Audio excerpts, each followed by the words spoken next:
So tonight, my focus is to continue forward on the videography side of the adventure.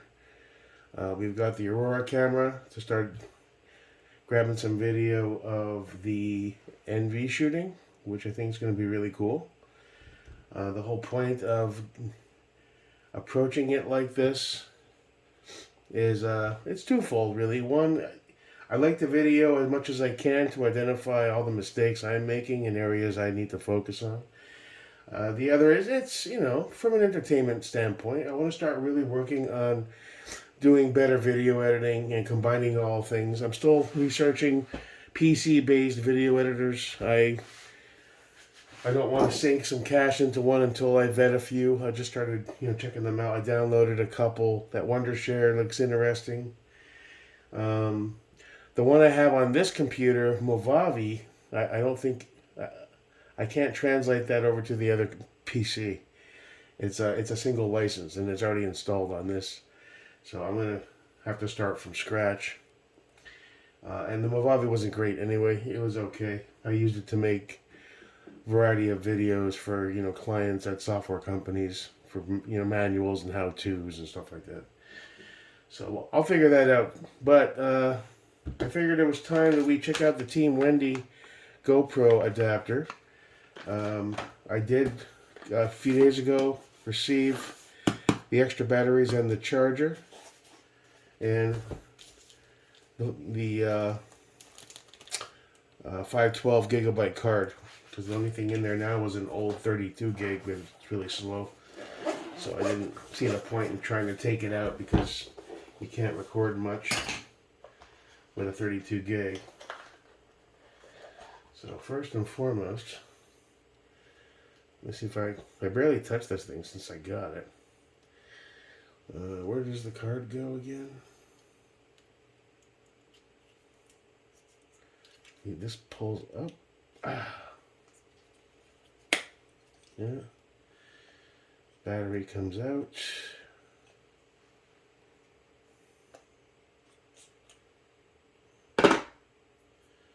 And here's the old card. An old 32 gig. It's an old Samsung, so it's probably not even the appropriate format. Alright. I mean, that was in my old cell phone, my Note 20. And I think that was brought over from something else. So I don't know how old it is. I think this card will probably work fine. 32 gig extreme SanDisk.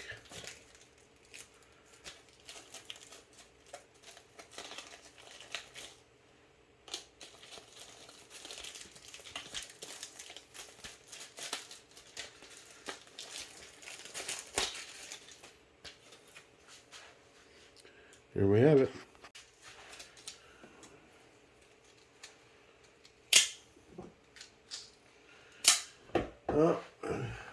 Need some illumination. Always helps. Can't see shit. And the lights above me are being blocked by the shadow, so, of my big fat ass.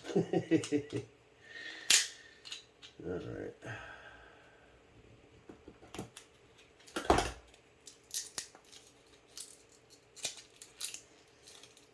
Pack these things in tight. I guess to waterproof them.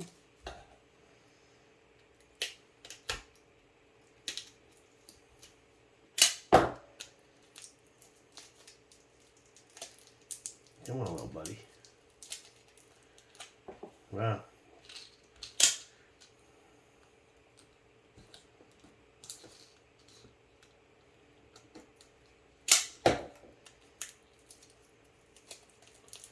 Out you come, Bow. Come on. Here we go. Okay, Mr. 512, welcome to your new home.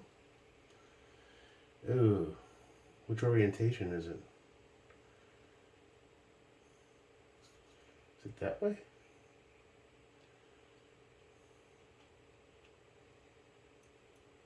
Okay. Alright, for now we're going to leave that right here. Check out this What's that?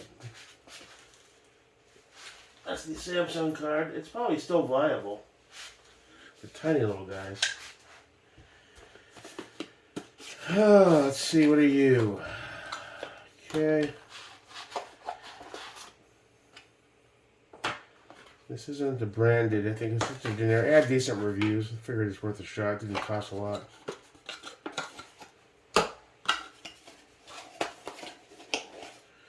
We'll see if the batteries hold up. I don't know if I was going to buy the GoPro branded or if some of these knockoffs can do the job. I guess we'll find out. Cool little charger idea.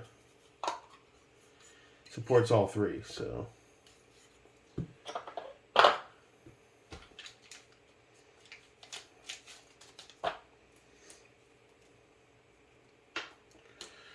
Okay.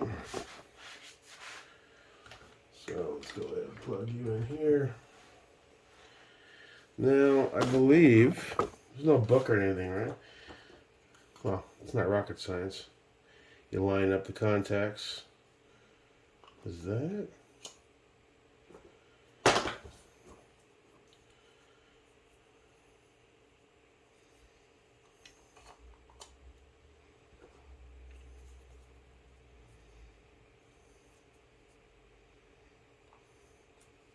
I think that's right.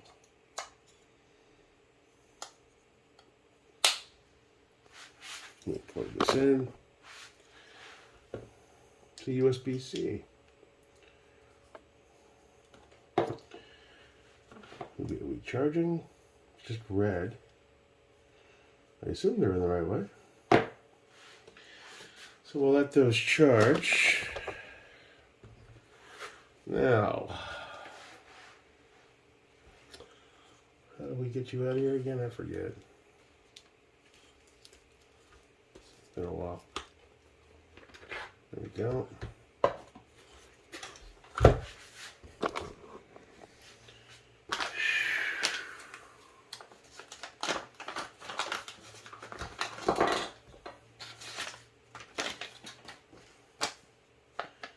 Team Wendy. Let's close you up for a second. There we go.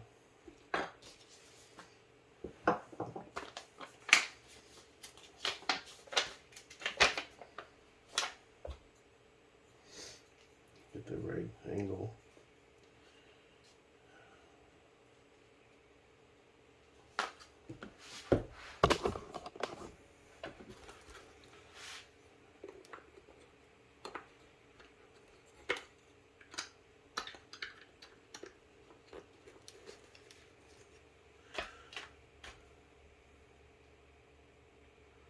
Insert the lower retention tab A into the lower shroud interface. While pressing the upper tab downward, pivot the camera adapter towards the helmet. Insert the lower shroud first.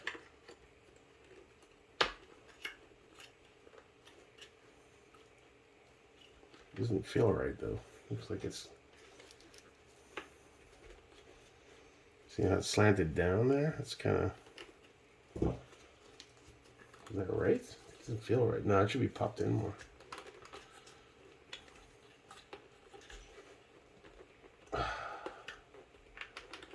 And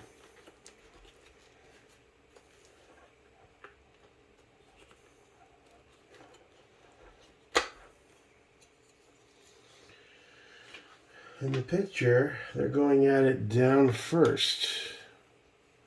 While pressing the upper tab downward, pivot the camera adapter towards the helmet. There we go. Okay.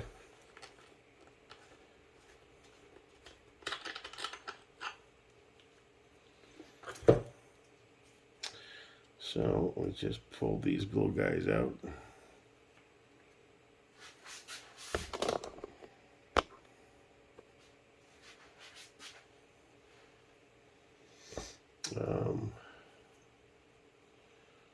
Line these up here, like so.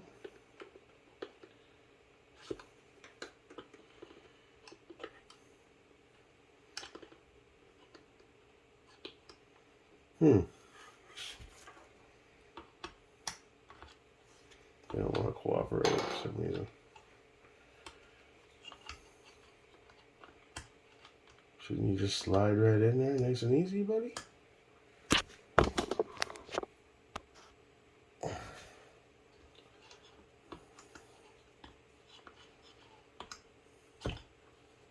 What am I missing?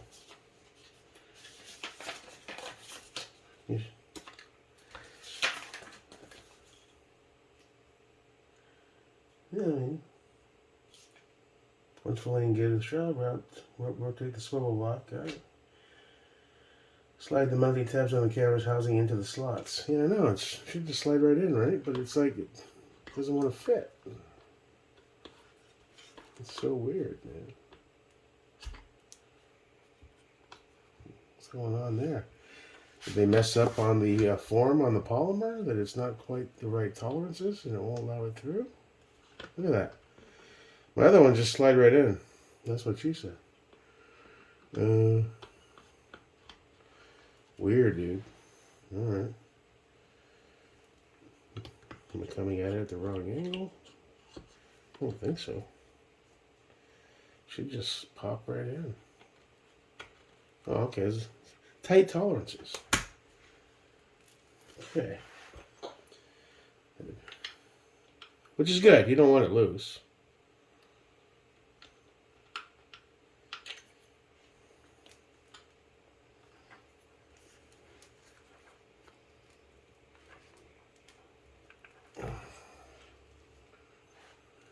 Let's see.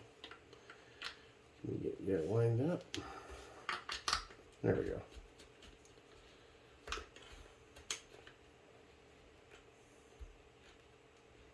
There. And there we have. And we'll loosen that up. Let me bring that forward a bit, like that. You want a bit of a downward angle, just a touch, so you can see the gun and the optic, hopefully. Probably have to adjust it when I'm at the range. But something like that should suffice. And do I have enough space to get to the battery compartment? Or do I have to take it off through? Is that under this side? Well, we'll let those charge. And that should resolve. We're ready to move forward on the videography portion. So the whole, my logic is basically, I'll be able to get daytime PO view with this guy. I can use the blue phone for the daytime shots like I've been doing. I could try using the Psionics for some daytime shots instead. We'll give that a try. The resolution isn't great. It's really dedicated as a night vision camera. Max res is 720. The phone can take better quality video than that. I mean, the GoPro's cool. I guess we could also find a way to get a mount to attach to the tripod. And you could do dual service. But the blue phone has done well in that respect. So I'll just probably stick with that for a while. And, you know, we'll have the Psionics to shoot the NV stuff at night. PO view on the GoPro on the helmet for the day. Blue phone for the day shots. And that should put us in a good position to really start getting some decent footage. And then take time. I gotta choose proper editing software. And all the free ones kind of blow. You pretty much have to go with something you pay for if you want some decent features. So I'm still experimenting. I downloaded another one. Lightroom, is it? But it's a little weird. It's not as user-friendly as I'd like.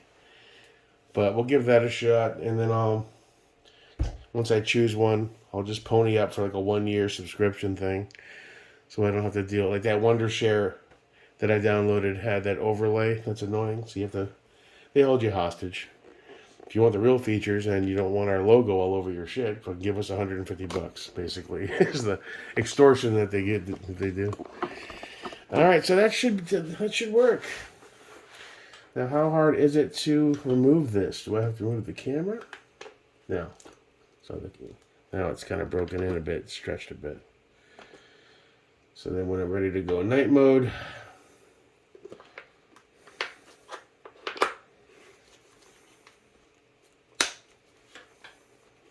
Good to go. Ready for the PVS. And some serious tactical shit with Jake America, bitches. Woo! Alright. So that's another step forward, man. Cool, cool, cool. Cuckoo, cuckoo, Mrs. Robinson. Oh, threw the stickers down on the bench. The Sons of Liberty. Those look cool, huh? Did the third one up on the John Wick. Where is it? There it is. The BCG one. Yeah. Mr. Wick. Yeah, and so I think tomorrow the order from Big Tex is showing up with the rail, the barrel, gas block, and the FCD pivot pins. I may leave these in. I don't know which ones these are. Are these FCDs or no? They're a bit extended. They might be. When they get here, there's a little dimple here. And I found another set that I have in the garage as well. So we have extras now. I'll likely run the FCDs, but I figured I'd use these to break it in, work out some of that gun coat. And I got them after some lube and some back and forth with them. They're not sticking on me anymore. They're going right in now. A gun coat is really dry, so you have to work through it on some level. It's not like standard anno or custom anno or Cerakote. There you go. We'll keep at it. I haven't placed the order for the final pieces yet, because I'm still not sure which way I want to go. I do have that Noveski lower. I can steal the Vialto tube and the H2 off of that for now, and then replace the parts for the Noveski going forward. As it stands now, if I run this as a 16, I can run that upper that I built for it for the time being. So that's not a big deal. You can just run this guy when I feel like. I need to get another LPVO though. I think I should have at least one decent LPVO for some longer range shit. So yeah, there we go. And then throw the stonk on there. And the 12.5 upper that we're going to build out with the Hodge. Looking forward to trying out that 12.5 K9 Sage barrel. I've read good things. I'd like to get my damn can approved so I can actually start running it. I mean, you know, Scott's awesome. When we go out, he's like, you can run whatever can you want, brother, you know. But I want mine, you know. I want mine. Hopefully. I was thinking maybe I should go pick up a Sierra and go through Silencer Shop with appropriate photos this time and see which one gets approved first. I don't know. Oh. Or it doesn't even have to be a Sierra, even a YHM Turbo or something like that. It doesn't have to be fancy. Heard good things about those YHMs, to be honest. And then we can get this guy built up a little bit. Stole the bolt catch off of the Noveski. I got to replace that with another one. But no, I did. I don't know if I'm gonna go with the roll pin surgery to get the EMR on there or not. I haven't been able to find any video of a guy doing it yet. And knowing me, I'll go too hard with it and just fuck that all up. So I'm a little hesitant. This is just that other standard H2 buffer that I had. And then Noveski, was it? In that upper there? A lower? So I don't know. Probably shouldn't have bought this stuff. I don't need another build, but it is what it is. Sometimes you fall into it. You think, that's a good idea. It's just a couple $100. Next thing you know, you're spending another 6, 7 here, and 400 there, and 300 there. It's like, shit. Just when I thought I was out, they pulled me back in. Oh, well, fuck it. Makes me happy anyway. So, we're going to run you. I think what we're going to do for this guy is we are going to do a swap.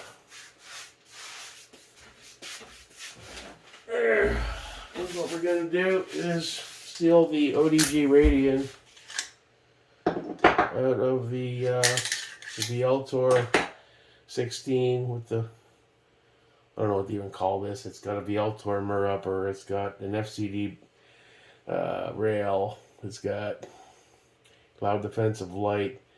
What barrel was this? This is a 16, I believe, Ballistic Advantage Premium Series stainless with a VG6 Delta brake on it. So I don't know what to call it. But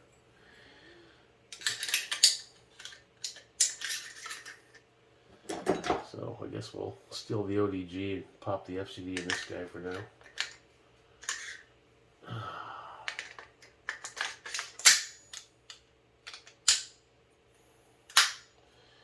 There, pretty good. And we have Mr. ODG for this guy. So we have some green on that bad boy. Sweet! I love it when a plan comes together, man. Oh, okay. So we need some more replacement parts either way to get that Noveski back up and running. And a couple. When I have the FCDs, these badass ambi safeties will go back to the Apocalypto lower, the redacted. But, you know, that's all in good fun. And once we get this done tomorrow, yeah, the barrel, the Hodge. I'm curious about the Hodge rail. For almost 3 years now, I've seen Hodge name brought up in in some of the higher tier groups. A lot of guys make fun of them. They're a hype beast company. I have seen a lot of their rails are supposed to be solid. You know, they're up there with the Geisleys and even like the URX, I think, as far as durability and whatnot. And it was $300. You know, I wasn't going to go cheap on the rail regardless. So, looking at Geisley, I didn't really want another Geisley. Looked around for a URX, but I wanted something Cerakoted a bit to kind of go with the theme of the build, too. URX is only coming in black. You can rattle can them, but, you know. And I was like, you know what? Let's try it. There was one left in stock. It's some Elite Cerakote. It said it's hard to tell in pictures, but it's like a FDE and ODG blended together. It looked kind of weird, kind of muddled. I don't know. So it's either, I'm curious to see if I hate it or love it. And, you know, I'm confident it's going to be strong and dependable. As far as the barrel, I mean, I've been curious about the barrel. I watched tons of videos on it, lots of write-ups on it. You're not going for long range precision with a 12.5. I looked around to see if I could find out Criterion 12.5, and as usual, those are pretty hard to snag. You got to catch drops. And I didn't want to spend a fortune on the barrel. The barrel I can always swap out for a better one down the line. I'm glad I got a better rail. I didn't go cheap on the rail. And as far as the barrel, whatever. We can move that over to something else at some point if I want to beef up the barrel in this guy or go 300 black or whatever the hell, you know? So I'm curious. It says that it's really designed for suppression. That's why I really want my can. See how it does, how the gassing is, you know. I'm not expecting a shit of a lot for $165, but, you know, everything I've seen, it looks like a decent barrel. So we'll rock it. See how it shoots. When it comes to accuracy and trying to get sub-MOA, it's my skill set and my bad vision. I could have a $500, $600, $700 proof barrel. I probably still wouldn't get where I need to be. So, you know. And on this occasion, for the 10th AR, it didn't have to be the best in the West when it comes to the barrel. Anything that's going to happen if I ever have to use my weapons, you know, God forbid, we're not going to be taking 200-yard pot shots. It's going to be up close and personal through the door jam type shit or across the kitchen. Why you in my house? Put down the gun. I fear for my life. Bam, bam. I wish to speak to an attorney. I have rights. Hope that never happens, but you know what I'm saying? So, alright, I guess that's it for messing around. I just wanted to get that done. Are these charging properly? I don't know. Everything's still red. There's no flashing going on. It didn't come with a book, so it didn't make it obvious, or did it? I don't know. Oh, it's got a sticker. What does this say? GoPro storage box charger with lid instruction manual. There are 3 lights. Oh, where's my light? Christ, can you print it any smaller? Jesus. I can't see that. There are... What the fuck? Getting old sucks. Don't ever get old. Stay 27 for the rest of your life. Here we go. There are 3 lights on the front of the charger and 1 light beside the Type-C port on the back. After power on, the light next to the Type-C port on the back of the charger is always blue. When charging, the 3 lights on the front are red. When fully charged, the front 3 lights will turn green. Got it. Just making sure it's not supposed to be flashing or something like that. All right, then. Let's say it's a step forward. Still have a lot of work to do, but like I said, I want to get to the point where we're doing our drills in the day. Sun goes down. We knock out an hour or 2 of the same drills at night with the nods. Get some cool footage with the psionics. Rocking the PVS. And build that skill set, buddy. You know? Keep moving forward. That is the plan. So, thanks for stopping by once again. Hope you're having a good week and a good evening. We're coming up on 2023. The new year is upon us. Make it a great one, boys. Till next time, your boy, Jake Merrick.